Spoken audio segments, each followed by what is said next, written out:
नमस्कार। BA part first political science paper second भारतीय शासन एवं राजनीति। इस श्रृंखला में हमने पहले राष्ट्रपति की शक्तियों के बारे में चर्चा कर रहे थे। इसमें हमने राष्ट्रपति की आपातकालीन शक्तियों पर चर्चा की। तो आज जो हम है राष्ट्रपति, इसी को आगे कंटिन्यू करते हुए राष्ट्रपति की दूसरी शक्तियां, विधायी शक्ति, नंबर 2 शक्ति जो है विधायी शक्ति, जिसे व्यवस्थापिका संबंध या विधायी संबंधी शक्तियां भी कह सकते हैं, यह है अनुच्छेद 79 विद्यार्थियों, राष्ट्रपति संघीय विधायिका का एक आवश्यक अंग है।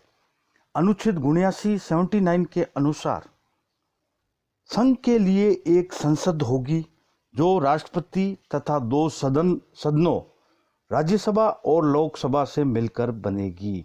मतलब व्यवस्थापिका जो शक्तियां हैं वह संघ के लिए एक संसद होगी जो राष्ट्रपति तथा 2 सदन, संसद के 2 सदन है, राज्यसभा और लोकसभा से मिलकर बनेगी।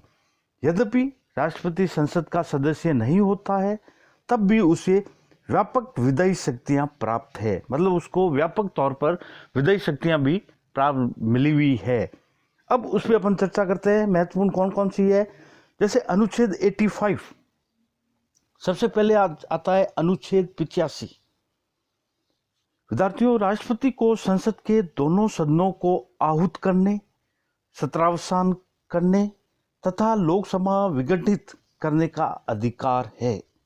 मतलब संसद को अनुच्छेद 85 के अंतर्गत राष्ट्रपति को अधिकार है कि वो दोनों सदनों को आहूत कर सकता है, सत्रावसान भी कर सकता है और उसके साथ साथ लोकसभा का विघटन करने का भी राष्ट्रपति को अधिकार है। फिर आता है अनुच्छेद 108 राष्ट्रपति संसद के दोनों सदनों की संयुक्त बैठक बुला सकता है तथा किसी विधेयक पर विचार करने के लिए कह सकता है। मतलब राष्ट्रपति को यह अधिकार है कि वह संसद के दोनों सदनों की एक संयुक्त बैठक बुलाएगा और किसी विधेयक पर दोनों की चर्चा एक साथ करा सकता है। फिर उसके बाद आता है अनुच्छेद 87 राष्ट्रपति संसद के दोनों सदनों की संयुक्त बैठक में अभिभाषण देता है। यह अभिभाषण प्रत्येक नई संसद के प्रत्येक प्रथम अधिवेशन के प्रारंभ में तथा प्रत्येक वर्ष के प्रथम सत्र में दिया जाता है। मतलब वो संयुक्त बैठक में भाषण भी देता है और नई संसद जो होती है उसका जो प्रथम अधिवेशन होता है उसमें राष्ट्रपति अपना भाषण देता है और उसी से वो शुरू होती है। फिर आता है अनुच्छेद 86 राष्ट्रपति संसद के किसी सदन को किसी विचाराधीन या महत्वपूर्ण विधेयक के संबंध में संदेश भेज सकता है। मतलब अनुच्छेद 86 में राष्ट्रपति को यह शक्ति प्राप्त है कि वो संसद के किसी सदन को किसी भी विचाराधीन विधेयक है या मामला है या महत्वपूर्ण विधेयक है के संबंध में वह संदेश भेज सकता है। फिर आता है अनुच्छेद 80 राष्ट्रपति राज्यसभा के 12 ऐसे सदस्यों को मनोनीत करता है। मतलब वह राज्यसभा के अंदर 12 सदस्यों को मनोनीत करता है जो साहित्य, विज्ञान, कला या समाज सेवा के क्षेत्र में विशेष सेवा का अनुभव रखते हो। उनको राष्ट्रपति राज्यसभा के लिए मनोनीत करता है 12 सदस्यों को। फिर आता है अनुच्छेद 331। इसके अंतर्गत राष्ट्रपति 2 एंग्लो इंडियन सदस्यों को लोकसभा के लिए मनोनीत करता है। जो एंग्लो इंडियन सदस्य होते हैं उनको राष्ट्रपति अनुच्छेद 331 के तहत मनोनीत करता है। उसके बाद आता है अनुच्छेद 111 राष्ट्रपति को किसी विधेयक को स्वीकृत करने या अस्वीकृत करने या संशोधन सहित पुनर्विचार के लिए लौटाने का अधिकार है। विद्यार्थियों, मतलब अनुच्छेद 111 के अंदर राष्ट्रपति को यह शक्ति प्राप्त है कि राष्ट्रपति किसी विधेयक को स्वीकृत करने या अस्वीकृत करने या उसमें संशोधन सहित पुनर्विचार के लिए लौटाने का भी अधिकार है। यदि संसद के दोनों सदन विधेयक को संशोधन या बिना संशोधन के पुनः पारित कर देते हैं तो राष्ट्रपति हस्ताक्षर करने से मना नहीं कर सकता। मतलब लौटाए हुए विधेयक या पुनर्विचार के लिए जो विधेयक भेजा है, अगर संसद उसमें कोई भी संशोधन नहीं करे या संशोधन नहीं करे और पारित कर भेज देते हैं तो राष्ट्रपति को उस पर साइन करने पड़ते हैं। फिर आता है अनुच्छेद 201। राज्य का राज्यपाल राज्य विधानमंडल द्वारा पास किए गए किसी विधेयक को राष्ट्रपति की अनुमति के लिए सुरक्षित कर सकता है। मतलब राज्य विधानमंडल द्वारा कोई भी विधेयक पास किया जाता है तो राज्य का राज्यपाल जो है वह राष्ट्रपति की अनुमति के लिए उसको सुरक्षित रख सकता है, जिस पर राष्ट्रपति अपनी स्वीकृति दे सकता है या राज्य विधानमंडल को पुनर्विचार के लिए वापस भी भेज सकता है। मतलब कहने का मतलब राज्य का जो राज्यपाल है, राज्य विधानमंडल द्वारा कोई भी अगर विधेयक पारित किया है तो वह राज्यपाल राष्ट्रपति की स्वीकृति के लिए उसको सुरक्षित रख सकता है। उसके बाद वो राष्ट्रपति को भेजेगा, राष्ट्रपति उस पर स्वीकृति देता है या फिर वह पुनर्विचार के लिए वापस राज्य विधानमंडल को भेज सकता है। उसके बाद आता है अनुच्छेद 123।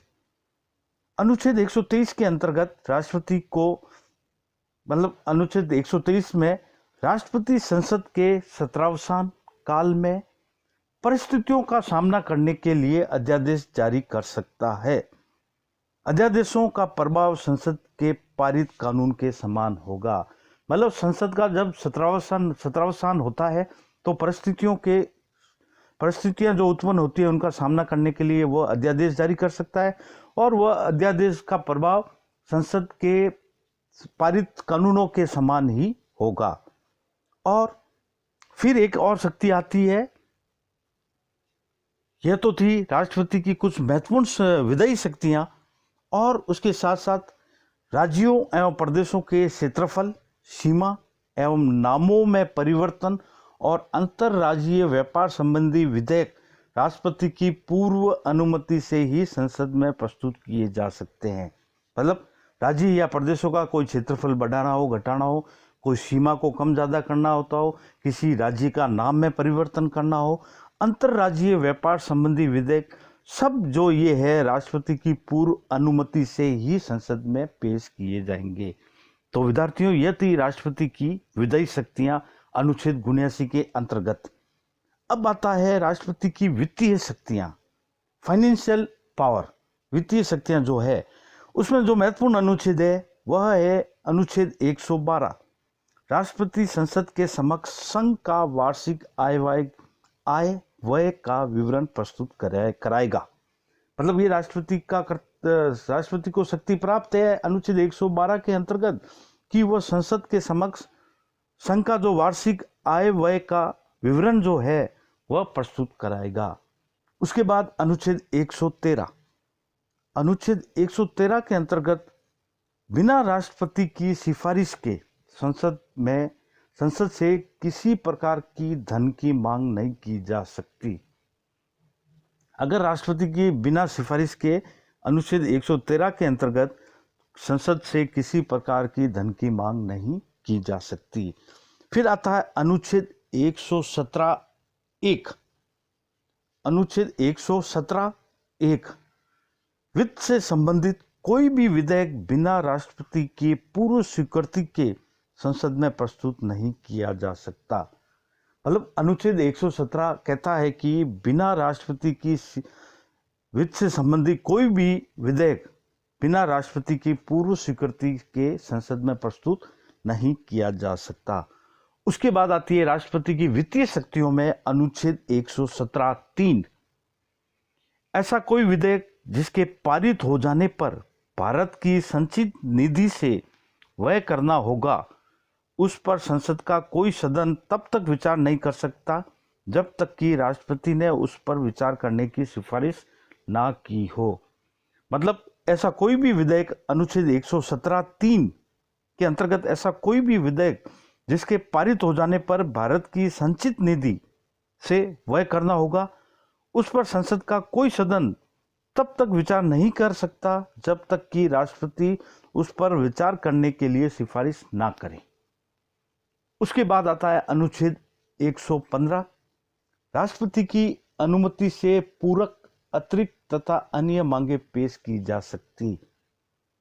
मतलब अनुच्छेद 115 में राष्ट्रपति की अनुमति से ही पूरक, अतिरिक्त तथा अन्य मांगे पेश की जा सकती।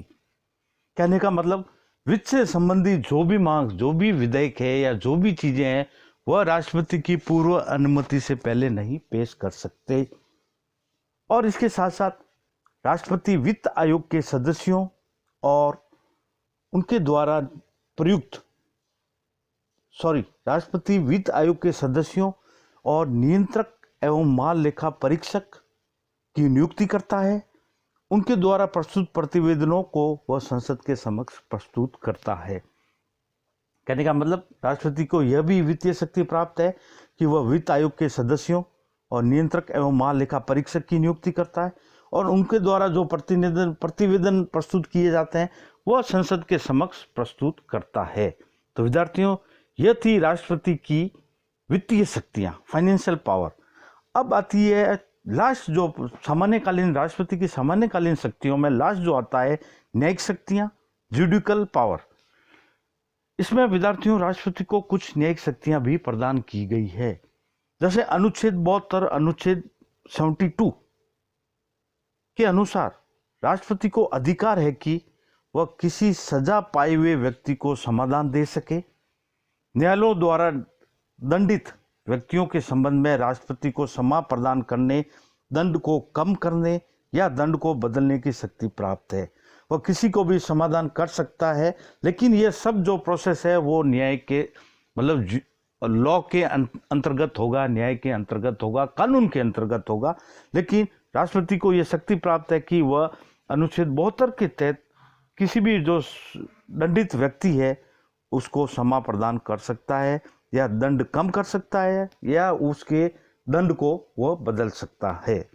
तो विद्यार्थियों, यह थी राष्ट्रपति की सामान्यकालीन शक्तियां। जैसा कि अपन ने राष्ट्रपति की शक्तियां और कार्य के बारे में शुरू में चर्चा की, तो उसको मोटे रूप में 2 भागों में बांटा था, सामान्यकालीन शक्तियां और आपातकालीन शक्तियां। जब पहला अपन ने देखा सामान्यकालीन शक्तियां में कार्यपालिकाई शक्ति, उसके बाद विधायी शक्ति और फिर वित्तीय शक्तियां और चौथी आई लास्ट न्यायिक शक्तियां। तो यह हो गई राष्ट्रपति की सामान्यकालीन शक्तियां। अब अगली अपनी जो क्लास होगी उसमें राष्ट्रपति की आपातकालीन शक्तियों पर अपन चर्चा करेंगे। जो राष्ट्रपति की शक्तियों को अपन ने 2 भागों में बांटा, सामान्यकालीन शक्तियां, उस पर चर्चा की। अब आगे अपन करेंगे राष्ट्रपति की आपातकालीन शक्तियों पर। धन्यवाद। जय हिंद।